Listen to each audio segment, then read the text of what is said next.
Louvre, c'est une épiphanie. J'ai eu une révélation au cœur de l'hiver, en janvier, un samedi soir. J'ai regardé un film, à ce moment-là j'ai découvert qui était Jacques Jaujard. C'est le directeur du Louvre. Et cet homme, quelques jours avant la déclaration de guerre en 1939 contre l'Allemagne, décide d'évacuer le plus grand musée d'Europe. 4000 œuvres des collections nationales seront ainsi sorties de Paris pour être cachées dans des châteaux, tout un système de planques qu'il avait organisé. Et alors je me suis rendu compte de ce que c'est. J'ai aussi consulté énormément d'archives, d'ouvrages, j'ai lu 92 livres pour écrire ce livre. J'ai vu des photos et des ouvriers sans gants, clope au bec, utilisaient à plein les toiles et la Vénus de Milo pour les encorder, pour les mettre dans des camions à cochons, circulant ces camions, phares éteints de nuit, parce qu'il ne fallait pas se faire repérer par le ciel, par les avions allemands, dirigés vers le château de Chambord, vers le château de Sourches. Et quand on se rend compte que ce qui est la chose la plus sacrée peut être transbahuté comme un réfrigérateur, tout change, c'est une illumination. Et j'ai su immédiatement que j'allais écrire sur Jacques Jaujard.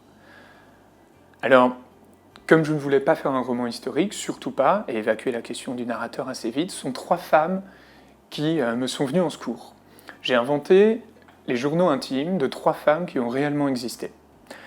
La première, c'est Marcelle Jaujard. C'est la femme du directeur. Et le premier journal se passe en août 1939, pendant l'évacuation, et elle veut, à n'importe quel prix, un enfant de Jacques. Le deuxième journal, on arrive à ce moment-là au printemps 40, à la fin de la drôle de guerre, et on est au château de Chambord. C'est une jeune adolescente qui s'appelle Carmen Leloup, qui est la fille des conservateurs de peinture du Louvre, qui ont été missionnés là, au château, par Jacques Jaujard, pour surveiller toutes les œuvres en dépôt. Alors chaque matin, Carmen se réveille, et elle applique le beurre sur le pain autour de Rembrandt, de Vermeer, et toutes ces œuvres sont autour d'elle, dans une relation très sensuelle et très démystifiante en même temps. Elle a 13 ans, elle est en plein début de puberté, et donc elle regarde ses seins pousser pendant que les Allemands enfoncent les lignes françaises. Le troisième journal, c'est celui de Jeanne Boitel.